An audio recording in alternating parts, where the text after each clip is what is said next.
Years ago, I was at Ryan's Buffet on a Sunday evening, and it was a family get together, and I was standing in line waiting for a fresh batch of those hot dinner rolls. And if you're from the South, you know those rolls are actually kind of worth the wait.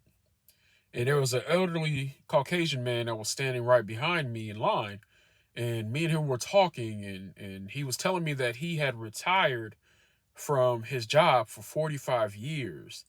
Same job, same place, 4.5 decades.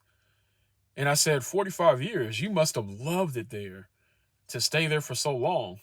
And he said, you think so? But it didn't even hit me that I'd been there so long until about 2 years before I retired. Time just flew by. And I said, what do you mean, flew by? And he looked at me and said, son, if you are not careful, your routine will rock you to sleep. And when you wake up, your beard is going to be as gray as mine. And he said, same job, same hours, same thing every day for 45 years. The first few, I was learning. Then after that, I could do the job with my eyes closed. Then the last 30 years, I just coasted. And I said, did you ever even get bored? And he laughed and he said, sometimes. But every time I thought about going to do something new, they would turn around and give me a little raise. And then it got quiet. And he said, I do regret it though, because outside of work, I only remember a few moments of my whole life. The day that I married my wife, and she's right over there waiting for me on to bring back the rolls, and the day that my daughter was born, my boss gave me a week off.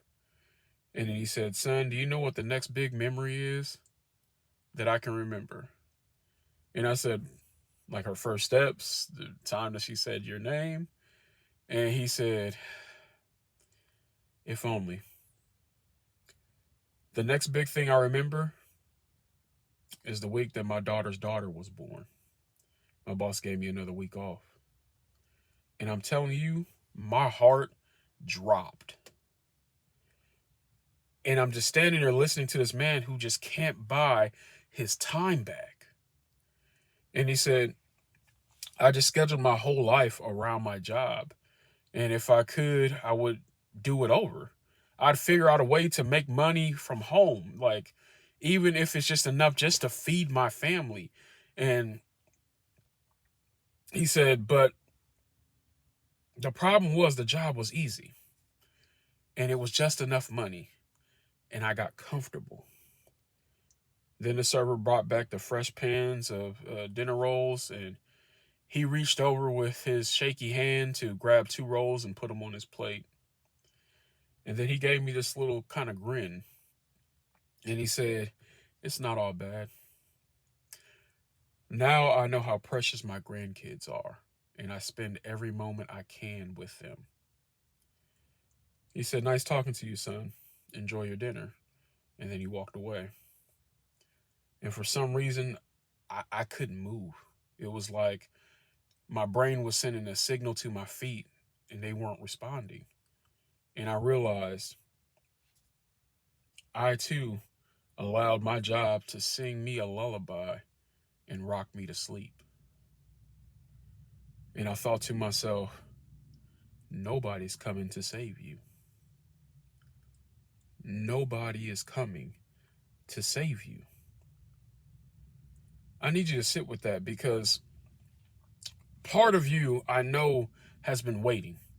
Like, you've been waiting for the door to open on its own. You're waiting for someone to just bust in and notice you and notice how hard you're working, and finally hand you the break that you deserve.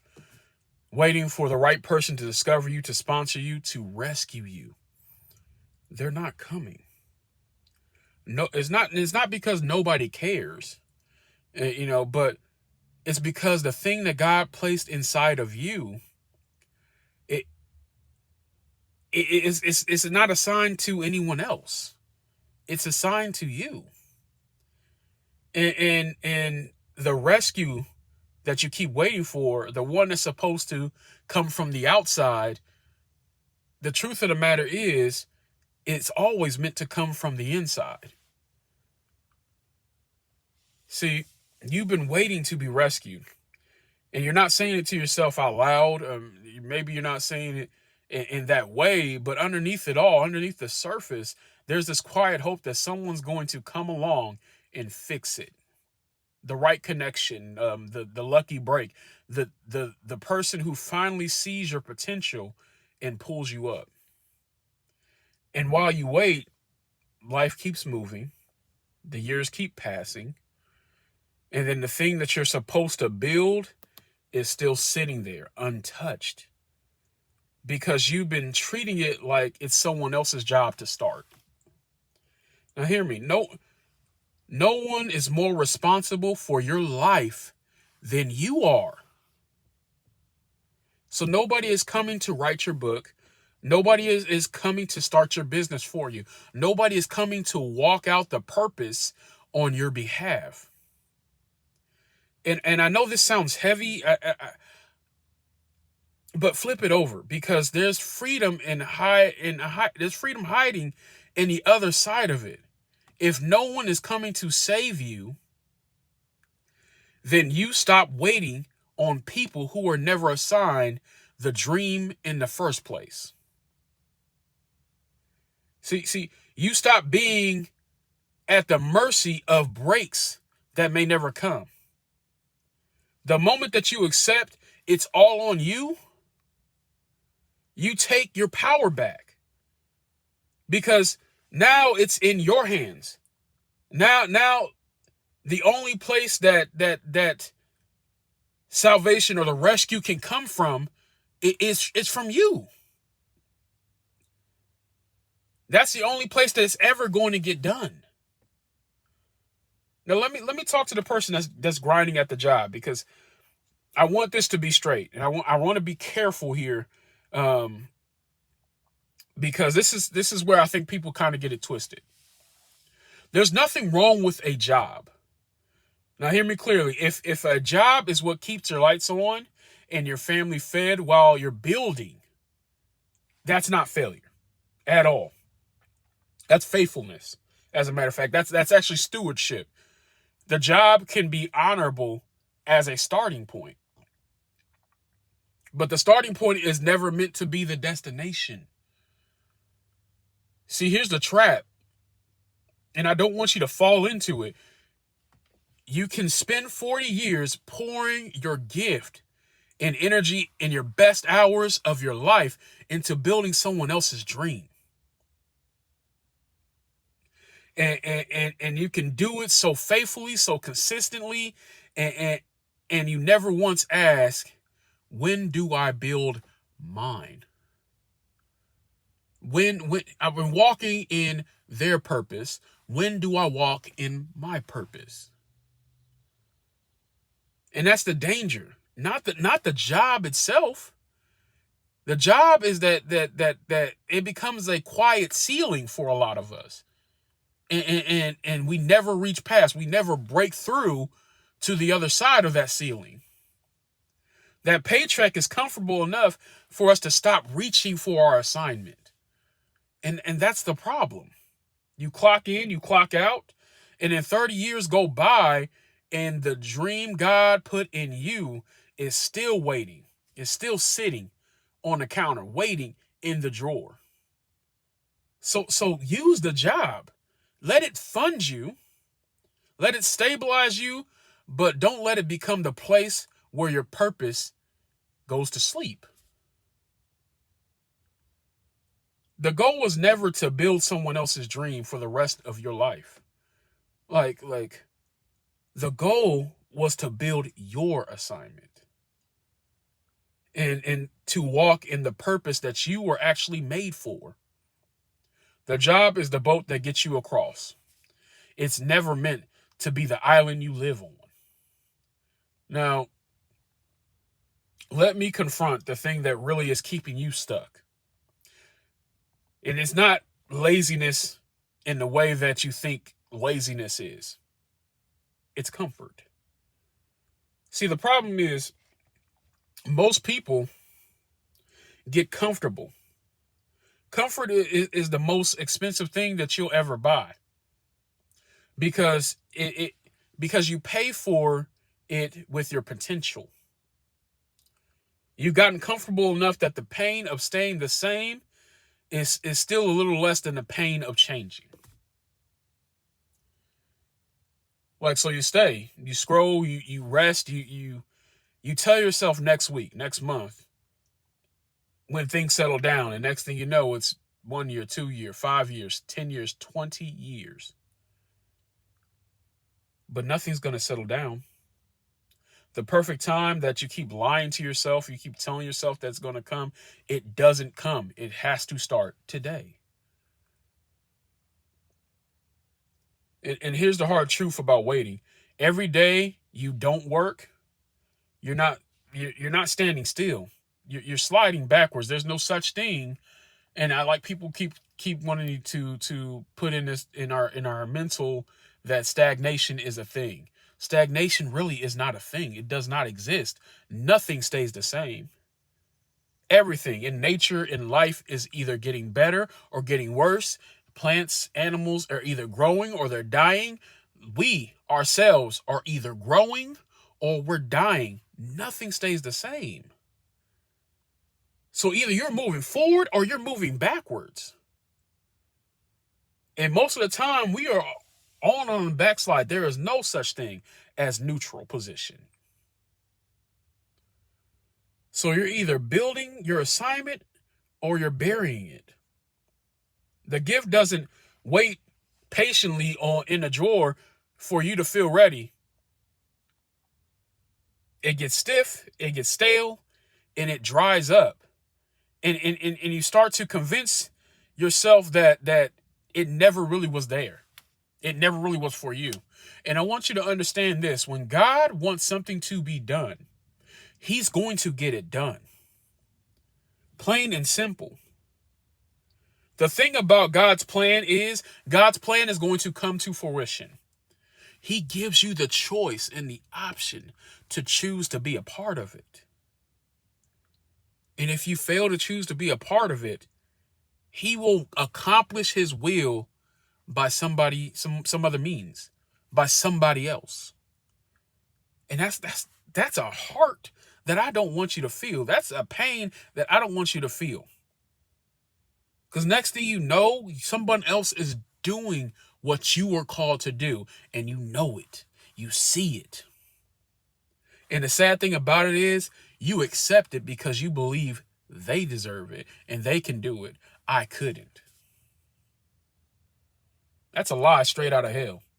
And I mean, really, and you have to understand that.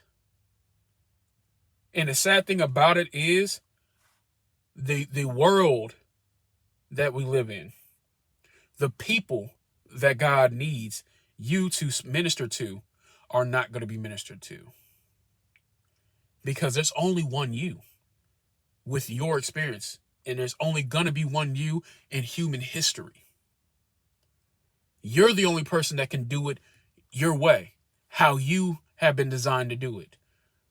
They may be doing the same thing. They may be in the same arena. They may be in the same field of work, but it's not yours. It's not your experience. It's not your take. It's not your personal individual spin. And the world will never receive that. That's what makes it a shame. So the discomfort that you're running from, the hard thing, the boring, unglamorous work is not the enemy. It's the doorway. It's the other side of you doing the thing that you're supposed to be doing. The exact life that you want to live. And you keep waiting. And I'm asking, like, what are you really waiting for? Like, the thing when you get started, and I want you to understand this, nobody's really going to clap for you. Nobody's going to applaud or cheer for you until it's actually working. Like it's a hard and lonely road. Like, understand that going in, the going in, so, and I want you to understand, so it doesn't break you, and it doesn't cause you any discouragement or trepidation about this whole thing. Because when you need encouragement the most, you're going to get it the least. A lot of times, and I've noticed this even for myself, you're going to get a lot of praise and a lot of clapping and a lot of people who are excited for you when you first start and then when you finish. You're going to get no praise, no clapping, no applaud in the middle, when it's really just grinding every day, when you are showing up every single day hard, working hard, like when you're doing the tough and difficult things. And that's the time that you really want someone to push you, someone to encourage you, someone to tell you to just keep going, to not quit. It's not there. And you're going to have to learn how to build by yourself. It's going to be a lonely road. It's a silent road, but it's a silent test, because this is what this thing about it is. It's a test to see if you're going to be consistent, if you're going to keep going, if you're going to pull through, if you're going to be disciplined enough to do the boring, to do the mundane, to do the stuff over and over again repetitively, because it is working. All work works. Whether it's working on you, until one day, I'm telling you, it'll finally work for you. But you gotta be consistent. You got, like I've said this before, like making these videos, I don't always want to do them. Most of the time I don't want to do them. But it's about the consistency. It's about being disciplined. It's about doing the thing that I know I've been called to do. And I'm speaking to you guys, because I'm encouraging you and I'm uplifting you to do what God has called you to do. Because the world is missing out right now. And they're missing out on what you got. And the same people who are silent now, they're silent now, will be the ones talking about you later. Will be the ones saying that I knew it, I always knew it. Not because you changed, but because you stayed consistent while nobody was watching. You continued when there was no applause. And then at the end, when you don't need it, when things are actually working, when it's all working out and it's all said and done, that's when the applause comes. And it's usually coming the times that you don't need it. Do the work, even when no one's clapping, no one's watching, no one's praising you, no one's encouraging you. Do the work. Now, let me give you something that is going to comfort you. Because I didn't just come here to confront you. I didn't just come here to make you feel condemned about anything. The truth of the matter is, I say this because I know anybody can be successful in the assignment that God assigned them. Because the assignment is bigger than them. It's a God-sized plan. And God can do anything. So I believe in whatever God put in you. I believe it can come to fruition. Now, here's the truth. And I want this to change how you carry all of this. See, when I say no one is coming to save you, excuse me, I don't mean that you're alone, even though at times you are going to be lonely. At times you are going to feel like you're walking alone. I mean God, who could send anyone, could choose anyone, could pick anyone instead of you, chose you. He can put that gift in anyone, and he put it inside you.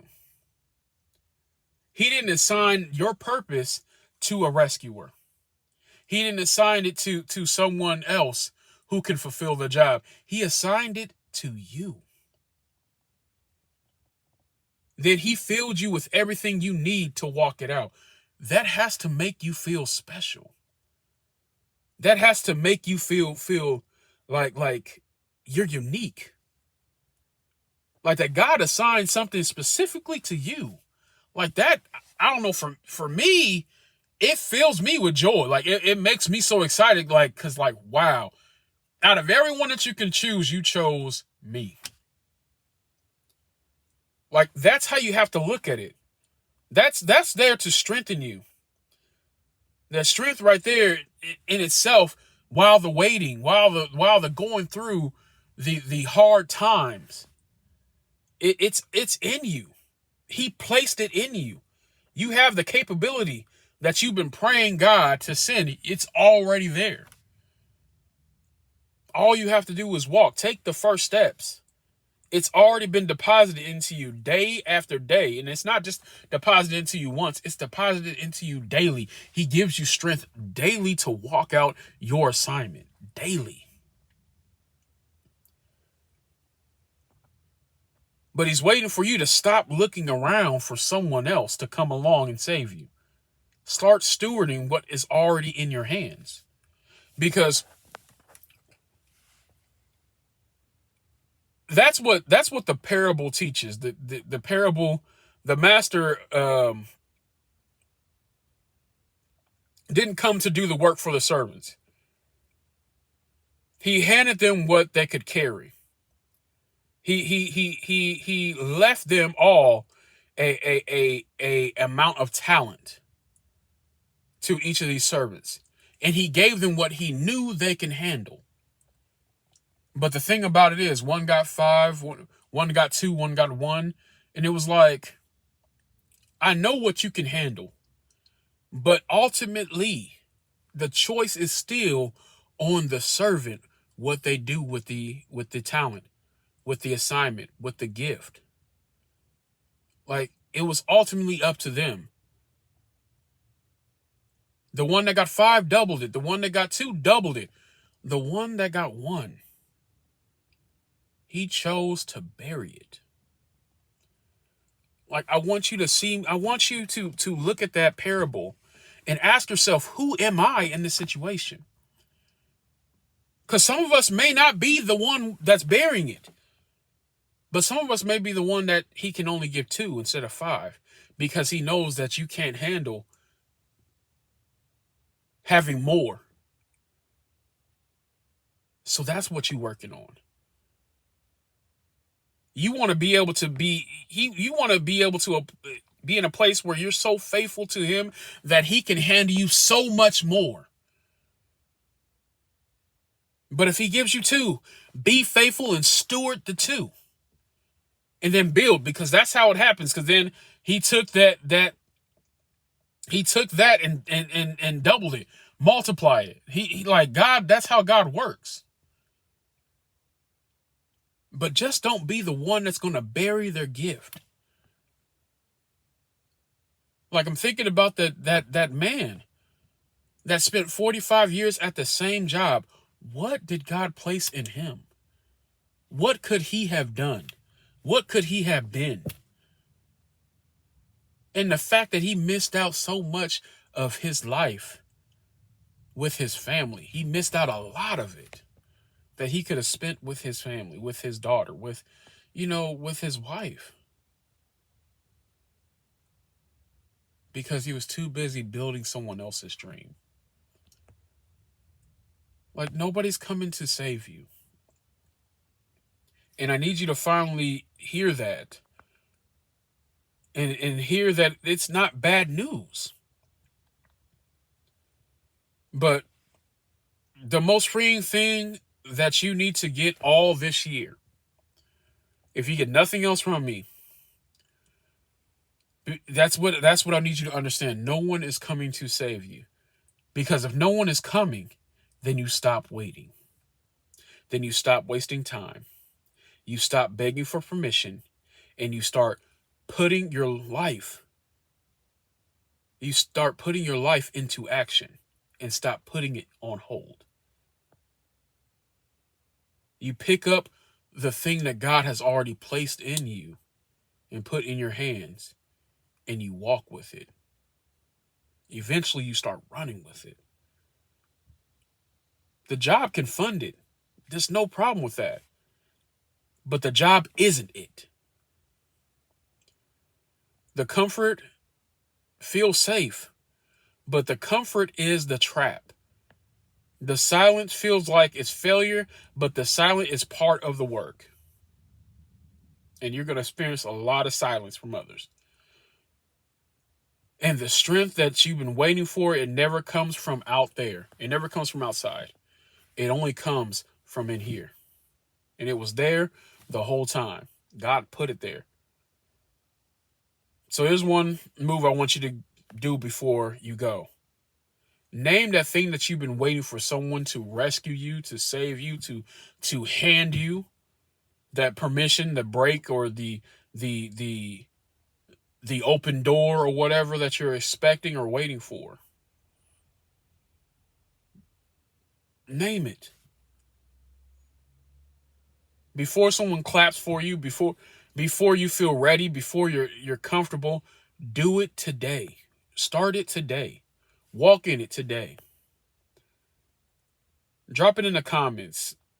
Send this to someone that you know has been waiting for someone to rescue them, and you know what God has placed in them. They shared that gift with you, but still has failed to act on it. Like and subscribe to this video if this spoke to you. I hope it spoke and lit a fire in you. Because every week we try to go deeper in our stewardship to God and walking what he's already put in our hands. But that's all I have for today. Until next time, understand that no one's coming to save you. You were already the answer the whole time. You were already the rescuer the whole time. Until next time, I'm Mr. Crush. Peace.